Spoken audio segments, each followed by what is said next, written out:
গল্পকথার আসরে আপনাদের সকলকে স্বাগত। আজ কথাশিল্পী শরৎচন্দ্র চট্টোপাধ্যায়ের পল্লী সমাজ উপন্যাসের ছোট্ট একটি অংশ আপনাদের জন্য।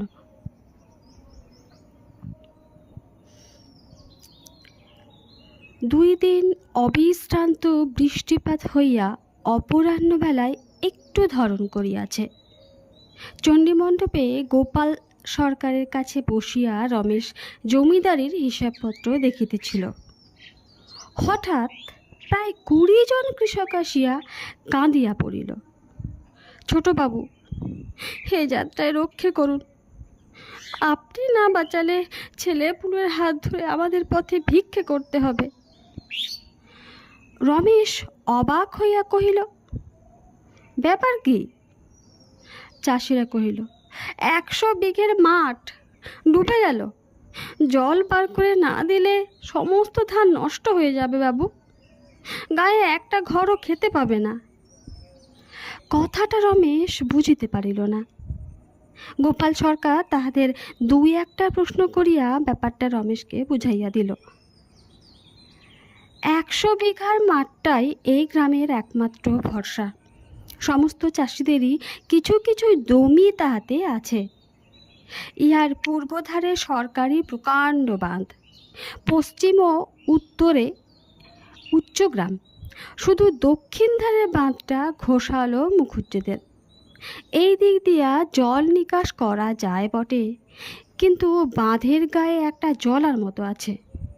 বৎসরে 200 টাকার মাছ বিক্রি হয় বলিয়া জমিদার বেণীবাবু তাহা কড়া পাহারায় আটকাইয়া রাখিয়াছেন। চাষিরা আজ সকাল হইতে তাহাদের কাছে হত্যা দিয়া পড়িয়া থাকিয়া এই মাত্র কাঁদিতে কাঁদিতে উঠিয়া এখানে আসিয়াছে। রমেশ আর শুনিবার জন্য অপেক্ষা করিল না, দ্রুত পদে প্রস্থান করিল। এ বাড়িতে আসিয়া যখন প্রবেশ করিল তখন সন্ধ্যা হয়। বেণী তাকিয়া ঠেস দিয়া তামাক খাইতেছে এবং কাছে হালদার মহাশয় বসিয়া আছেন। বোধ করি এই কথাই হইতেছিল। রমেশ কিছুমাত্র ভূমিকা না করিয়াই কহিল, জলার বাঁধ আটকে রাখলে তো আর চলবে না, এখনই সেটা কাটিয়ে দিতে হবে। বেণী হুকাটা হালদারের হাতে দিয়া মুখ তুলিয়া বলিল, কোন বাঁধটা? রমেশ উত্তেজিত হইয়াই আসিয়াছিল, ক্রুদ্ধভাবে কহিল, জলার বাঁধ আর কটা আছে বর্দা? না কাটলে সমস্ত গায়ের ধান হেজে যাবে। জল বার করে দেবার হুকুম দিন। বেণী কহিল, সেই সঙ্গে 200-300 টাকার মাছ বেরিয়ে যাবে, খবরটা রেখেছ কি? এ টাকাটা দেবে কে, চাষারা না তুমি? রমেশ রাগ সামলাইয়া বলিল, চাষারা গরিব, তারা তো দিতে পারবেই না, আর আমি বা কেন দেব সে তো বুঝতে পারিনি। বেণী জবাব দিল, তাহলে আমরাই বা কেন এত লোকসান করতে যাব সে তো আমি বুঝতে পারিনি। হালদারের দিকে চাহিয়া বলিল, খুড়ো, এমনি করে ভায়া আমার জমিদারি রাখবেন। ওহে রমেশ, হারামজাদারা সকাল থেকে এতক্ষণ এইখানে পড়ে মোরা কান্না কাঁদছিল। আমি সব জানি। তোমার সদরে কি দারোয়ান নেই? তার পায়ের নাগরা জুতো নেই? যাও ঘরে গিয়ে সেই ব্যবস্থাই করোগে, জল আপনি নিকেশ হয়ে যাবে। বলিয়া বেণী হালদারের সঙ্গে একযোগে হি হি করিয়া নিজের রসিকতায় হাসিতে লাগিল। রমেশের আর সহ্য হইতেছিল না, তথাপি সে প্রাণপণে নিজেকে সংবরণ করিয়া বিনীতভাবে বলল, ভেবে দেখুন বর্দা, আমাদের 3 ঘরে 200 টাকা লোকসান বাঁচাতে গিয়ে গরিবদের সারা বছরের অন্ন মারা যাবে। যেমন করে হোক 5-7 হাজার টাকা ক্ষতি মানতেই হবে। বেণী হাতটা উল্টাইয়া দিয়ে বলিল, হলো হলি, তাদের 5,000ই যাক আর 50,000ই যাক, আমার গোটা সদরটা কোপালেও তো 2 পয়সা বের হবে না যে ও শালাদের জন্য 200 টাকা উড়িয়ে দিতে হবে। রমেশ শেষ চেষ্টা করিয়া বলিল, এরা সারা বছর খাবে কি? যেন ভারী হাসির কথা। বেনি একবার এপাশ একবার ওপাশ হেলিয়া দুলিয়া মাথা নাড়িয়া হাসিয়া থুতু ফেলিয়া শেষে স্থির হইয়া বলিল, খাবে কি? দেখবে বেটারা যে যার জমি বন্ধক রেখে আমার কাছে টাকা ধার করতে ছুটে আসবে। ভায়া, মাথাটা একটু ঠান্ডা করে চলো। কর্তারা এমনি করে বাড়িয়ে গুছিয়ে এই যে এক আধটুকু উচ্ছিষ্ট ফেলে রেখে গেছেন, এই আমাদের নেড়ে চেড়ে গুছিয়ে গাছিয়ে খেয়ে দিয়ে আবার ছেলেদের জন্য রেখে যেতে হবে। ওরা খাবে কি? ধার কর্জ করে খাবে, নইলে আর বেটাদের ছোট লোক বলছে কেন? ঘৃণায় লজ্জায় ক্ষোভে ক্রোধে রমেশের চোখ মুখ উত্তপ্ত হইয়া উঠিল, কিন্তু কণ্ঠস্বর শান্ত রাখিয়াই বলিল, আপনি যখন কিছুই করবেন না বলে স্থির করেছেন, তখন এখানে দাঁড়িয়ে তর্ক করে লাভ নেই। আমি রমার কাছে চললুম। তার মত হলে আপনার একার অমতে কিচ্ছু হবে না। বেনির মুখ গম্ভীর হইল, বলিল, বেশ, গিয়ে দেখো গে। তার আর আমার মত ভিন্ন নয়। সে সোজা মেয়ে নয় ভায়া, তাকে ভোলানো সহজ নয়। আর তুমি তো ছেলে মানুষ, তোমার বাপকেও সে চোখের জলে নাকের জল করে তবে ছেড়েছিল। কি বলো খুড়ো? খুড়োর মতামতের জন্য রমেশের কৌতূহল ছিল না। বেনির এই অত্যন্ত অপমানকর প্রশ্নের উত্তর দিবারও তাহার প্রবৃত্তি হইল না। নিরুত্তরে বাহির হইয়া গেল। প্রাঙ্গণে তুলসী মূলে সন্ধ্যা প্রদীপ দিয়া প্রণাম সাঙ্গ করিয়া রমা মুখ তুলিয়াই বিস্ময়ে অবাক হইয়া গেল। ঠিক সম্মুখে রমেশ দাঁড়াইয়া, তাহার মাথার আঁচল গলায় জড়ানো, ঠিক যেন সে এইমাত্র রমেশকেই নমস্কার করিয়া মুখ তুলিল। ক্রোধের উত্তেজনায় ও উৎকণ্ঠায় মাসির সেই প্রথম দিনের নিষেধাজ্ঞা রমেশের স্মরণ ছিল না। তাই সে সোজা ভিতরে আসিয়া উপস্থিত হইয়াছিল এবং রমাকে তদাবস্থায় দেখিয়া নিঃশব্দে অপেক্ষা করিতেছিল। দুজনের মাস খানিক পরে দেখা। রমেশ কহিল, তুমি নিশ্চয়ই সব শুনেছ। জল পার করে দেওয়ার জন্য তোমার মত নিতে এসেছি। রমার বিস্ময়ের ভাব কাটিয়া গেল। সে মাথায় আঁচল তুলিয়া দিয়া কহিল, সে কেমন করে হবে? তাছাড়া বর্দার মত নেই। নেই জানি, তাঁর একলার আমতে কিছুই আসে যায় না। রমা একটুখানি ভাবিয়া কহিল, জল বার করে দেওয়াই উচিত বটে, কিন্তু মাছ আটকে রাখার কি বন্দোবস্ত করবেন? রমেশ কহিল, অত জলে বন্দোবস্ত করা সম্ভব নয়। এবছর সে টাকাটা আমাদের ক্ষতি স্বীকার করতেই হবে, নাহলে গ্রাম মারা যায়। রমা চুপ করিয়া রহিল। রমেশ কহিল, তাহলে অনুমতি দিলে? রমা মৃদু কণ্ঠে বলিল, না, অত টাকার লোকসান আমি করতে পারবো না। রমেশ বিস্ময়ে হতবুদ্ধি হইয়া গেল। সে কিছুতেই এরূপ উত্তর আশা করে নাই, বরং এমন করিয়া তাহার যে নিশ্চিত ধারণা জন্মিয়াছিল, তাহার একান্ত অনুরোধ রমা কিছুতেই প্রত্যাখ্যান করিতে পারিবে না। রমা মুখ তুলিয়াই বোধ করি রমেশের অবস্থাটা অনুভব করিল। কহিল, তাছাড়া বিষয় আমার ভাইয়ের, আমি অভিভাবক মাত্র। রমেশ কহিল, না, অর্ধেক তোমার। রমা বলিল, শুধু নামে। বাবা নিশ্চয় জানতেন সমস্ত বিষয় যতীনই পাবে, তাই অর্ধেক আমার নামে দিয়ে গেছেন। তথাপি রমেশ মিনতির কণ্ঠে কহিল, রমা, এ কটা টাকা, তোমার অবস্থা এদিকের মধ্যে সকলের চেয়ে ভালো। তোমার কাছে এ ক্ষতিই নয়। আমি আমি মিনতি করে জানাচ্ছি রমা, এর জন্য এত লোকের অন্ন কষ্ট করে দিও না।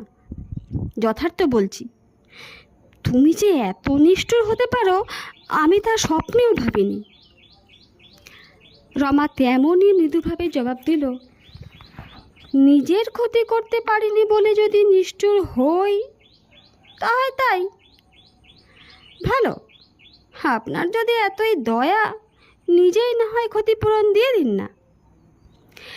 তাহার মৃদুর স্বরে বিদ্রুপ কল্পনা করিয়া রমেশ জ্বলিয়া উঠিল। কহিল, রমা, মানুষ খাঁটি কিনা চেনা যায় শুধু টাকার সম্পর্কে। এই জায়গায় নাকি ফাঁকি চলে না, তাই এইখানেই মানুষের যথার্থ রূপ প্রকাশ পেয়ে উঠেছে। তোমারও আজ তাই পেল, কিন্তু তোমাকে আমি এমন করে ভাবিনি। চিরকাল ভেবেছি তুমি এর চেয়ে অনেক অনেক উঁচুতে, কিন্তু তুমি তা নাও। তোমাকে নিষ্ঠুর বলাও ভুল, তুমি নীচ, তুমি অতি ছোট। অসহ্য বিস্ময়ে রমার দুই চক্ষু বিস্ফোরিত হইয়া গেল।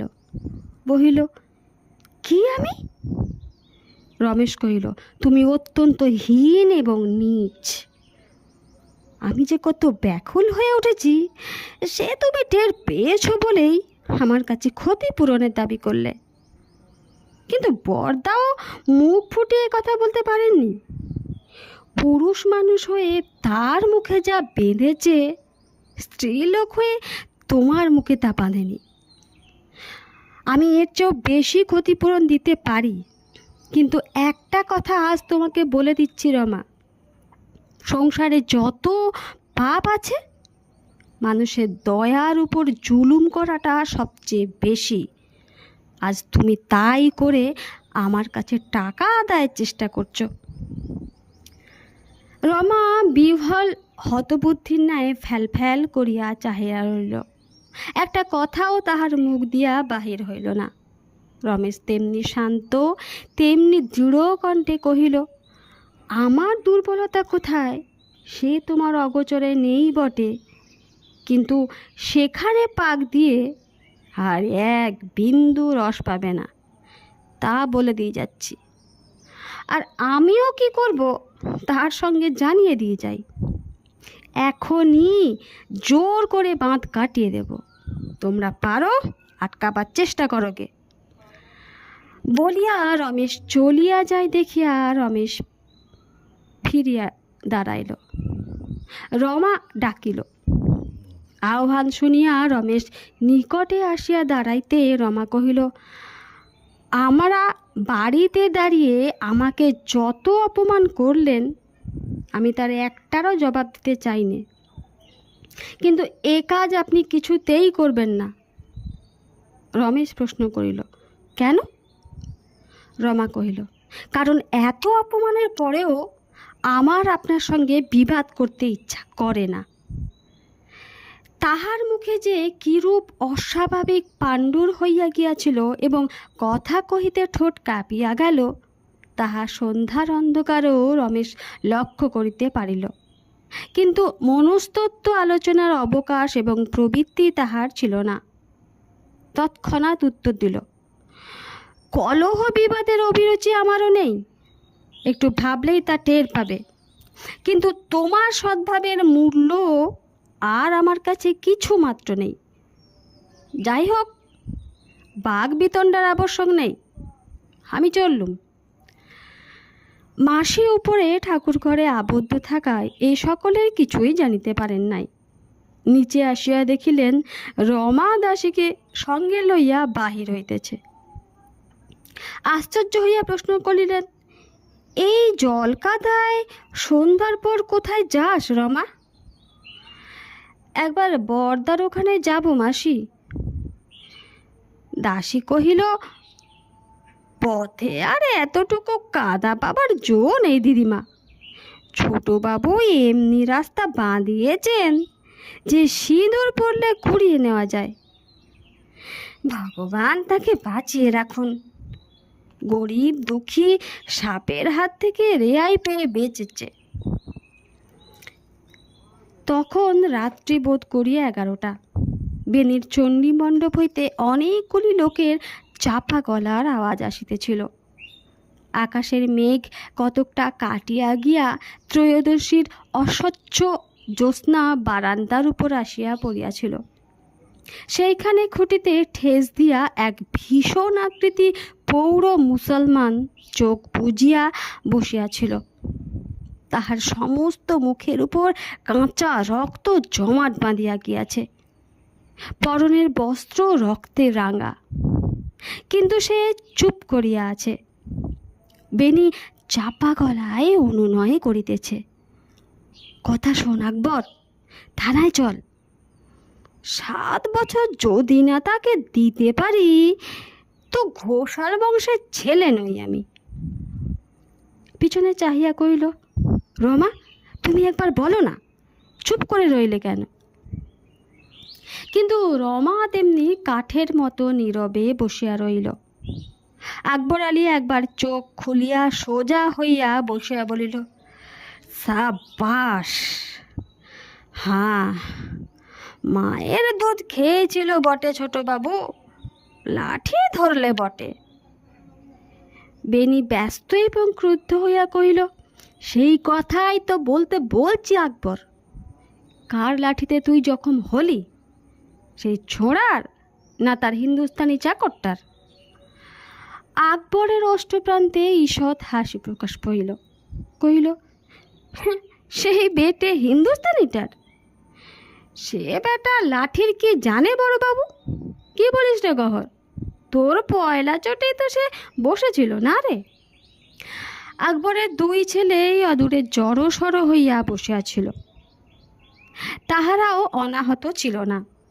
গহর মাথা নাড়িয়া সায় দিল, কথা কহিল না। আকবর কহিতে লাগিল, আমার হাতের চোট পেলে সে বেটা বাঁচত না। গহরের লাঠিতে বাপ বলে বসে পড়ল বড় বাবু। রমা উঠিয়া আসিয়া অনতি দূরে দাঁড়াইল।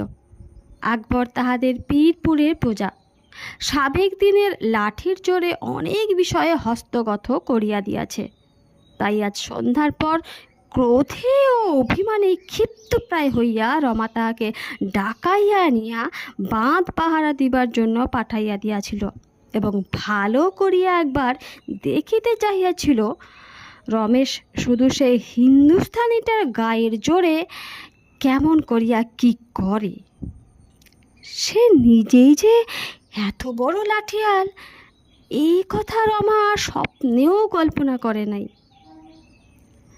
আকবর রমার মুখের প্রতি চাহিয়া বলিল, তখন ছোটবাবু সেই বেটার লাঠি তুলে নিয়ে বাঁধ আটকালো, দেখলে দিদি ঠাকুর?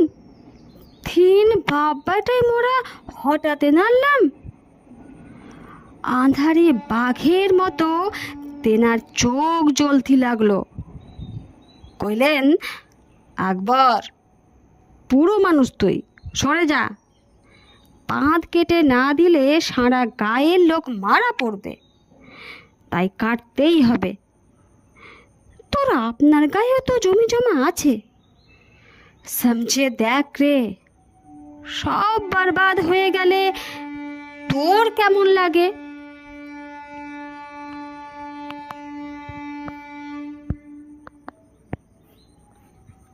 মুই সেলাম করে কইলাম, আল্লাহর কিরে ছোট বাবু, তুমি একটিবার পথ ছাড়ো।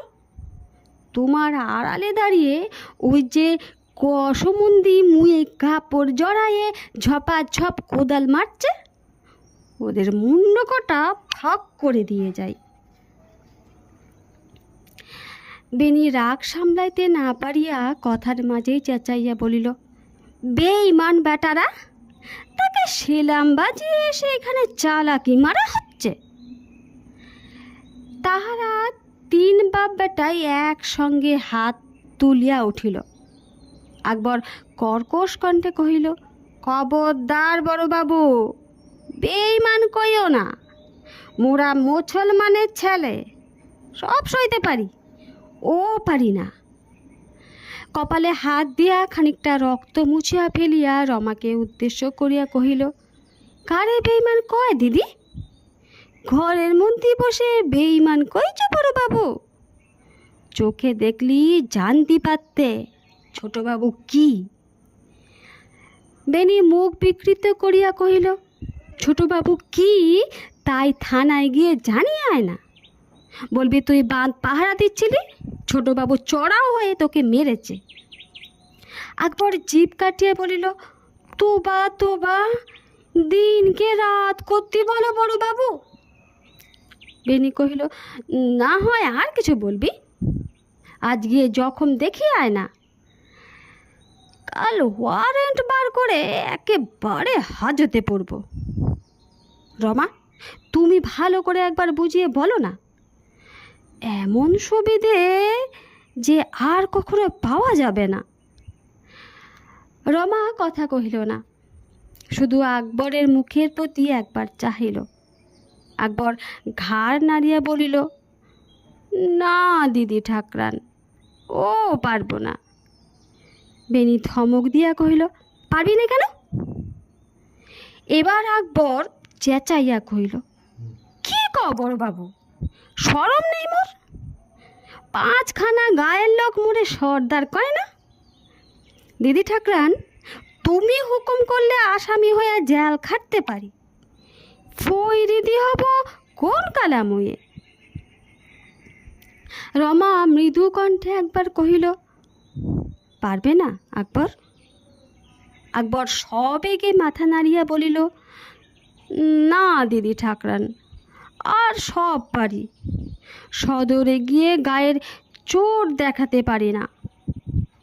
ওঠে গহর, এইবার ঘরকে যাই, মোরা নালিশ করতে পারবো না। বলিয়া তাহারা উঠিবার উপক্রম করিল।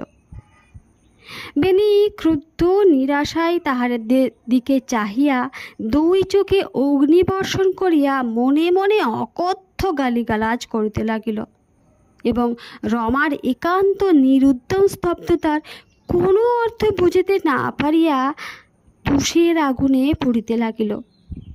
সর্বপ্রকার অনুনয় বিনয় ভৎসনা ক্রোধ উপেক্ষা করিয়া আকবর আলী ছেলেদের লইয়া যখন বিদায় লইয়া গেল, রমার বুক চিরিয়া একটা গভীর দীর্ঘশ্বাস বাহির হইয়া অকারণে তাহার 2 চক্ষু অশ্রু প্লাবিত হইয়া উঠিল এবং আজিকার এত বড় অপমান ও তাহার সম্পূর্ণ পরাজয়ও কেন যে কেবলই মনে হইতে লাগিল, তাহার বুকের উপর হইতে একটা অতি গুরুভার পাষাণ নামিয়া গেল।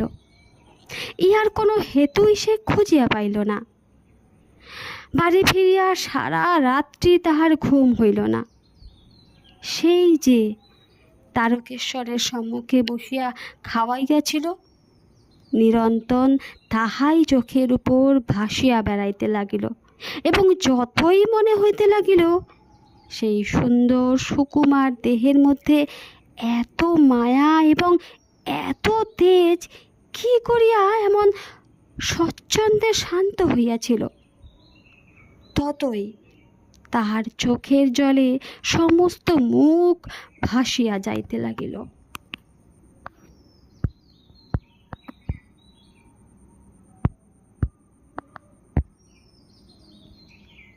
নমস্কার।